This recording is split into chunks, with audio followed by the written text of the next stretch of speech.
Reverend Williams wiped the sweat from his brow as he stared at the near-empty pews of his tiny church. The evening service should have been packed. After all, it was the last Sunday before the annual harvest festival, but only a handful of elderly women sat fanning themselves in the heat, their eyes half closed in boredom. His voice cracked as he preached, the words tasting like dust in his mouth. He had given this same sermon 3 times already, hoping the repetition would spark some divine intervention. But God, it seemed, was not listening. The walk home was worse. Children playing in the dirt streets pointed and giggled as he passed. "Pastor Empty Pocket," one of them called out, sending the others into a fit of laughter. He tightened his grip on his worn Bible, jaw clenched. Even the village drunk, Olu, sprawled beneath the mango tree with his usual bottle of palm wine, had the nerve to smirk at him. "Hey, pastor," Olu slurred, raising his bottle in a mocking toast. "When you go by your own private jet like those big men in Lagos?" Williams didn't answer. He kept walking, his stomach growling. Dinner would be another meagre meal, maybe Gary and soup if his wife had managed to save enough from the market. But when he pushed open the door of their small, crumbling house, the smell of burnt beans hit him. His wife, Mama Ngozi, stood over the fire, her back stiff with anger.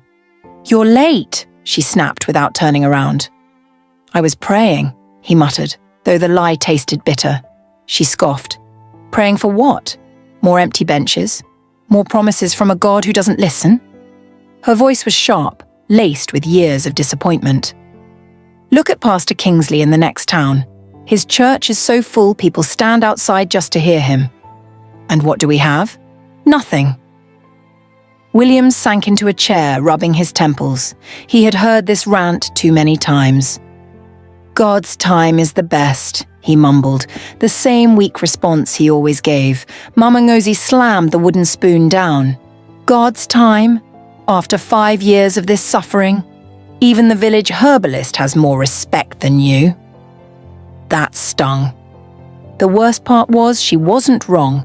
The village saw him as a joke, a failed man who couldn't even convince his own congregation to tithe properly. The other pastors in the region whispered behind his back, calling him the beggar preacher. That night, as his wife snored beside him, Williams lay awake, staring at the cracks in the ceiling. He had tried everything: fasting, all-night prayers, even traveling to crusades to learn from the big men of God.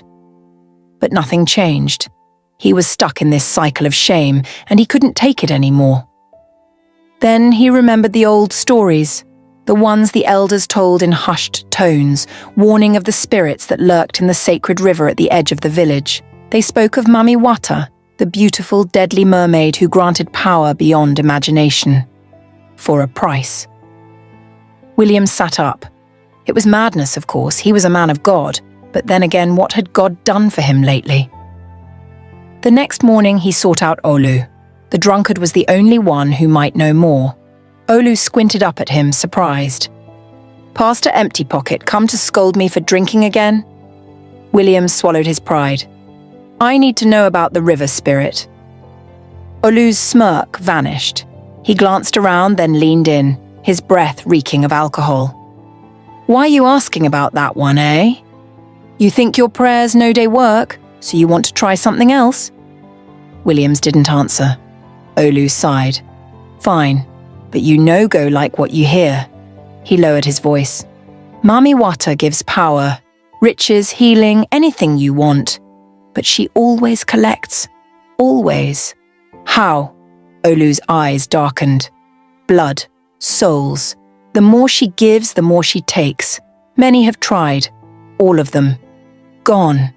William's hands trembled, but a dangerous thought took root. What if he could control it? What if he could outsmart her? That night, under the cover of darkness, he crept to the sacred river with a black goat, cola nuts, and a bottle of expensive wine, offerings he could barely afford.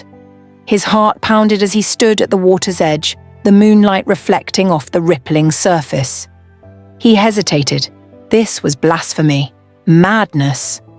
But then he thought of Mama Ngozi's scorn, the children's laughter, the empty pews.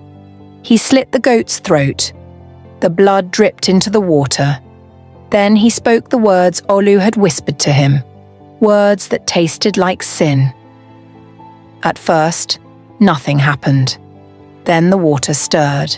A figure rose from the depths, tall, radiant, with skin that shimmered like wet pearls and eyes that glowed like embers. Her hair flowed like ink in the water, and when she smiled, her teeth were just a little too sharp. "Reverend Williams," she purred, her voice like honey and poison, "what does a man of God want with me?" His knees shook. He should run. But the words spilled out before he could stop them. "I want power. I want my church to grow. I want miracles, real ones." She laughed, the sound like wind chimes and distant screams. "And what will you give me in return?" He swallowed. "Anything." Her smile widened. "Good, then we have a deal." She reached out, her fingers brushing his forehead, and fire shot through his veins. When he woke up on the riverbank at dawn, he thought it had been a dream. Then he stood up, and the pain in his back, the ache he'd had for years, was gone. And when he returned to the village, the first person he passed, a woman with a twisted leg who had never walked straight in her life, suddenly gasped. Her leg snapped into place. She screamed, not in pain but in joy. By sundown, the entire village knew. Reverend Williams had performed a miracle, and his church would never be empty again.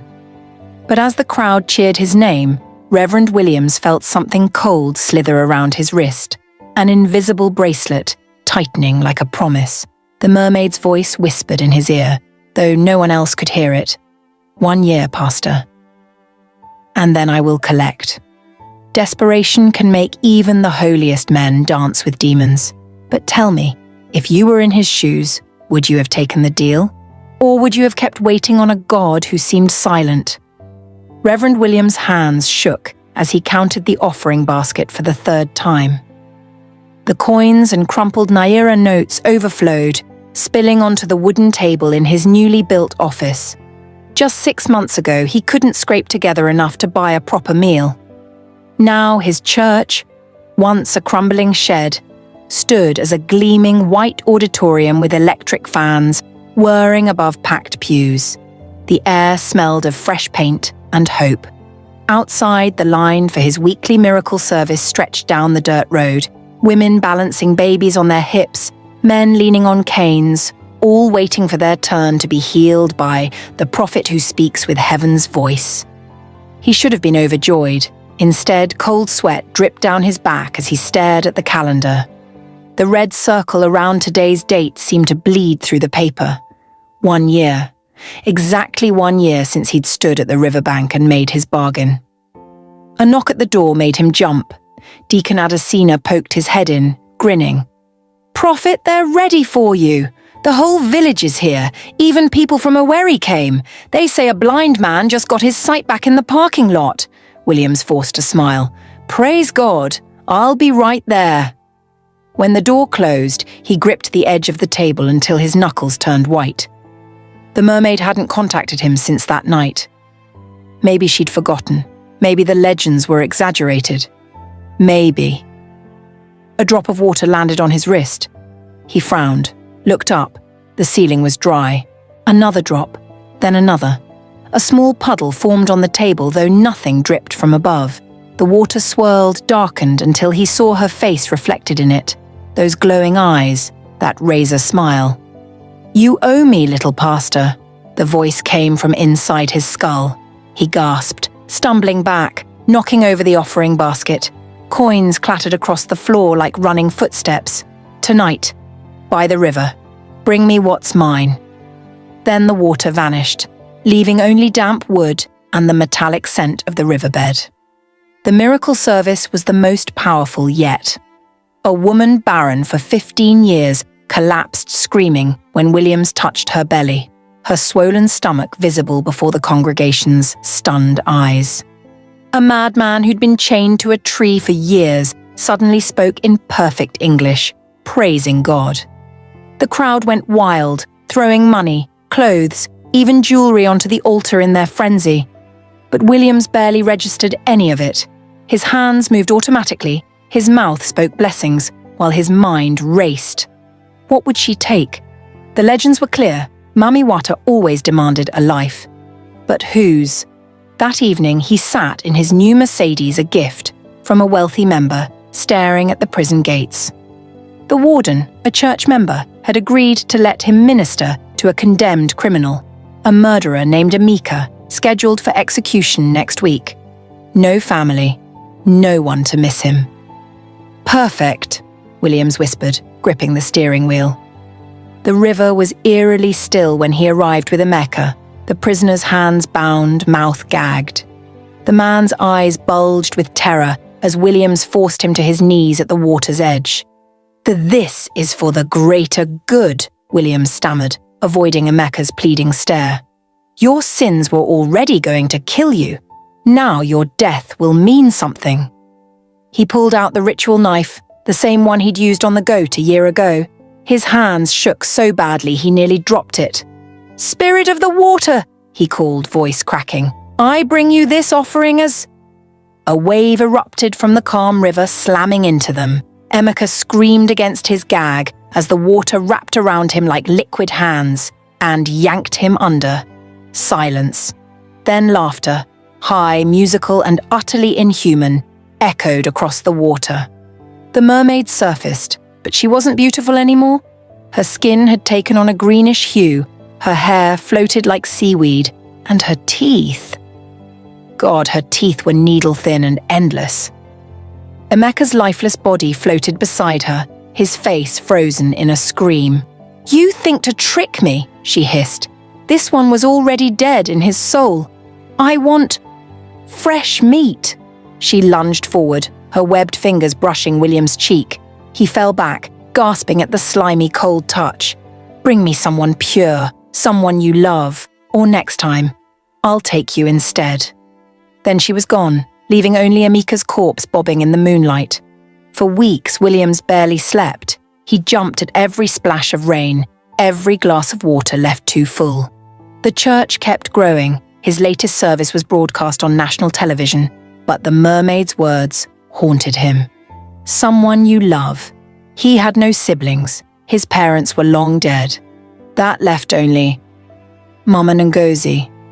The thought made him physically ill. Despite their fights, he loved his wife, but the alternative was his own death, and he'd worked too hard to lose everything now. The solution came to him during a baptism. Sister Abigail, his most devoted church member, had drowned. The congregation wailed as they pulled her from the river, but William stood frozen. Not from grief, from opportunity. That night, he slipped into the morgue. Sister Abigail's body lay cold on the slab. He whispered an apology as he dragged her to the river. The water didn't wait for a ritual this time. It surged up, swallowing Abigail's corpse before it even hit the surface. "Closer," the mermaid's voice purred from the darkness. "But still not enough. You have until the next full moon. Bring me her." A vision flashed in his mind, Mama Ngozi screaming as water filled her lungs. Williams vomited into the river. The next month was torture. Mama Ngozi, oblivious, reveled in their newfound wealth. She bought gold jewelry through lavish parties, even started her own First Lady's ministry. Every time she kissed his cheek, Williams felt like screaming. The night before the full moon, he broke. "Pack your things," he told her abruptly. "We're going to Lagos." She frowned. "Now? But tomorrow is—" "Now," he roared, startling them both. Mama Ngozi studied him, really studied him for the first time in months. "What have you done?" The dam broke. He told her everything, the river, the mermaid, the deaths. To his shock, she didn't scream or call him a monster. She slapped him, hard. "Foolish man," she hissed. "You think running will save you? These spirits, they follow." Then she did something unexpected. She grabbed his hands. "But I am your wife, for better or worse. Even this," William sobbed in relief. She would come willingly. She understood. But Mama Ngozi's next words turned his blood to ice. We will fight it together. Tomorrow we go to the high priestess in Benin. She knows how to break such curses. Number no. If he didn't bring a sacrifice, the mermaid would take him. And if he told Mama Ngozi that, he forced a smile. Yes, of course. Together. That night, as his wife slept, Williams crept to their new walk-in closet, the one filled with her expensive dresses. He took down the most expensive one, the gold-embroidered gown she loved so much. Then, he went to the river alone. The mermaid rose slowly, eyeing the dress in his hands. You disappoint me, little pastor. I'll bring her tomorrow, he begged. Just let me. Her shriek split the night. The river erupted, waves slamming him onto his back. She loomed over him, her form now monstrous, bulging black eyes, jagged fins protruding from her arms, a mouth unhinging like a snake's. Liar, she screeched. Water forced itself down his throat, choking him. You would betray me after all I've given? Then you will learn what happens to oath breakers. Just before blackness took him, she leaned down, her lips brushing his ear. 3 days. Bring me the girl, or I will take her myself. When Williams woke on the riverbank at dawn, his skin was peeling as if sunburned, but the burns formed patterns, scales, and in his pocket, a single perfect pearl. Back at home, Williams found Mama Ngozi in the kitchen. But when she turned, her eyes flashed an unnatural blue for just a second. Good morning, darling, she smiled, handing him a cup of tea. The steam smelled suspiciously like river water. How far would you go to keep the devil's bargain? Would you sacrifice the one you love to save yourself? Or would you find the courage to face the consequences? The pearl burned in Reverend Williams' pocket like a live coal as he sat through breakfast, watching his wife move about their kitchen with unnatural grace. Mama Ngozi hummed an unfamiliar tune, something with a rhythmic, watery lilt that made the hairs on his neck stand up. When she placed a plate of fried plantains before him, her fingers lingered just a second too long, her skin oddly cool to the touch. Eat, my love, she murmured, those blue-tinged eyes studying him. You'll need your strength for today's service. William's throat closed around the lie he'd prepared, that they would leave for Benin immediately after church. The mermaid's ultimatum pounded in his skull like a drumbeat. 3 days. Bring me the girl. He'd assumed she meant Mama Ngozi, but now, watching the way his wife's hips swayed like ocean currents as she walked away, a more terrifying thought struck him. The girl, not his wife, his daughter. Adaora was at boarding school in Port Harcourt, safely away from the village. At least she was supposed to be, when the front door burst open and his 16-year-old strode in, her uniform rumpled from an overnight bus ride. Williams nearly overturned the table. Surprise! Adaora beamed, dropping her backpack. School closed early for Daddy? Are you okay? You look like you've seen a ghost. Mama Ngozi, no. The thing wearing his wife's face smiled too widely. What perfect timing. Your father was just talking about you. William's stomach turned to stone. The mermaid hadn't waited. She'd already begun her game. The church service that morning was a grotesque pantomime. William's sermon on the cost of disobedience dripped with unintended irony as his possessed wife sat front row, nodding along while Adaora sang in the choir. Every time the girl hit a high note, the stained glass windows rattled ominously.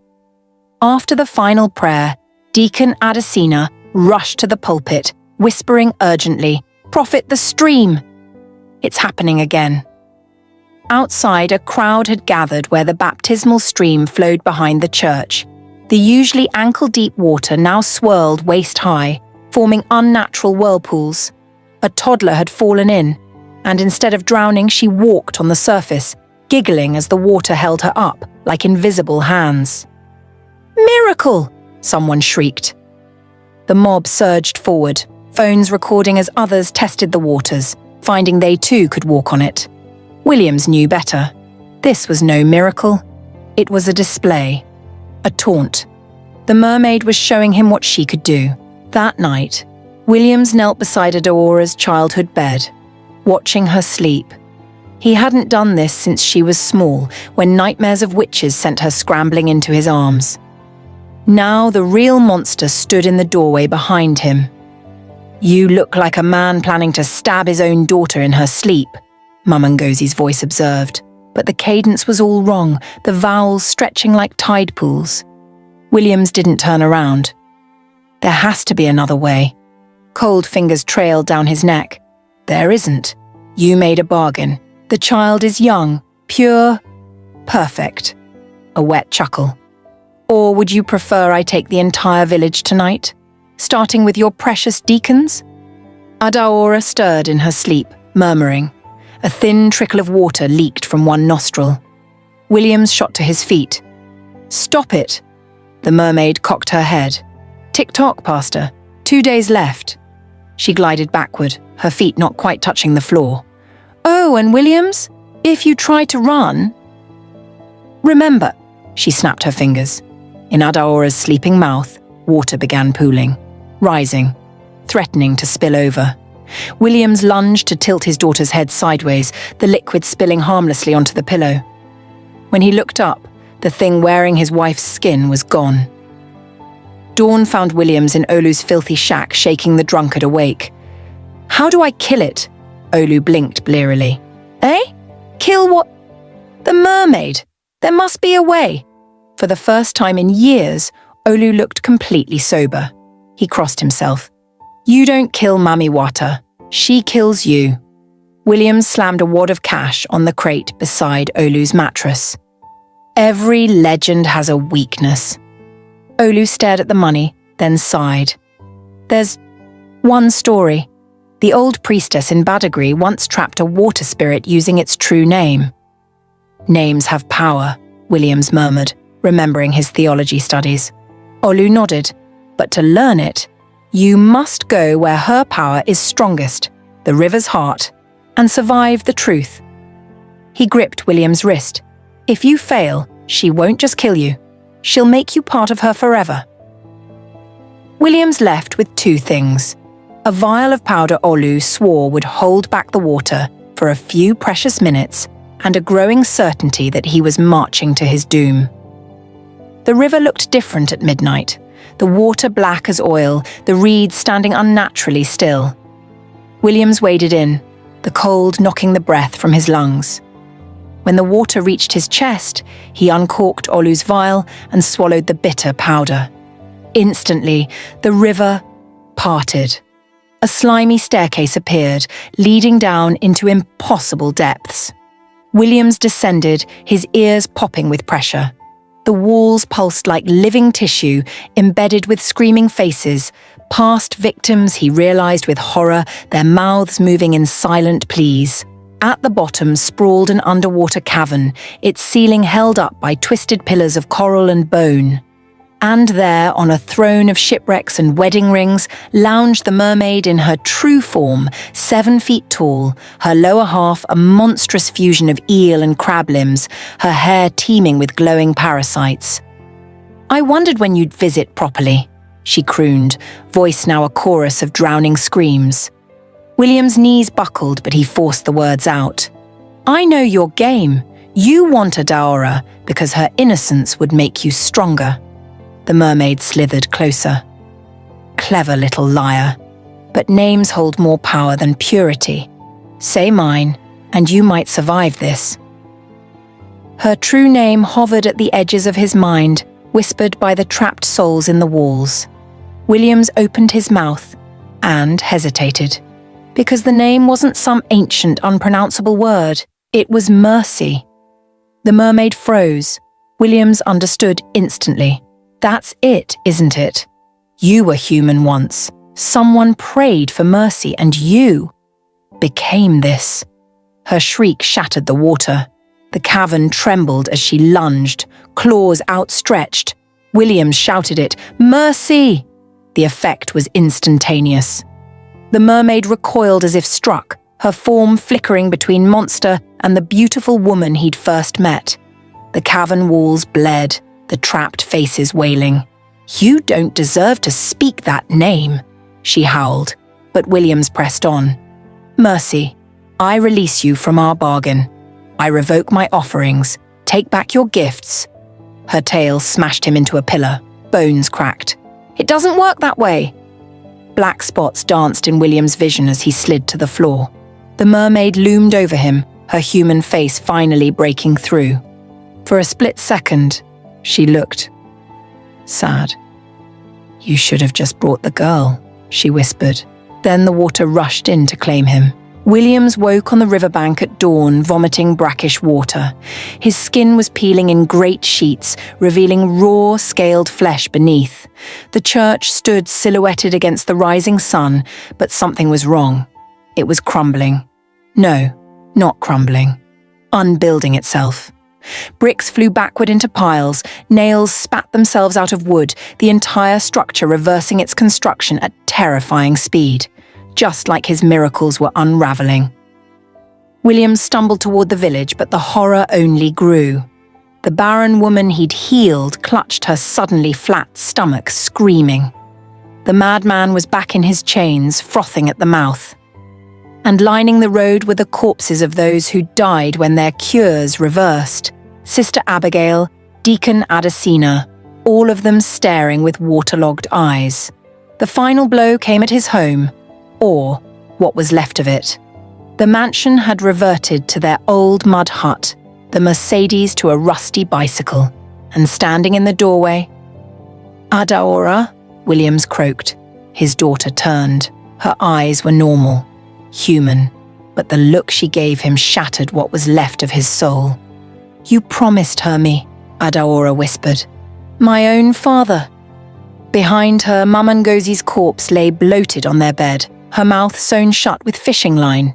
The real Mama Ngozi. Dead for days. Williams fell to his knees. "I didn't know—" "You knew enough." Adaora stepped aside as villagers began gathering, their faces twisted in rage. "Now everyone will—" As the first stone struck his back, Williams finally understood the mermaid's cruelest trick. She hadn't just taken his wealth or his miracles. She'd taken his faith and left him alive to endure it. As the mob's blows rained down, William's blood dripped onto the soil, and where each drop fell, the earth darkened unnaturally. Miles away in the sacred river, something stirred, because a man who has lost everything, even his soul, makes the most dangerous bargain of all. Evil preys on desperation, but true damnation comes from the lies we tell ourselves to justify it. So tell me, when the mob comes for Reverend Williams, do you pick up a stone? Or do you pray for him?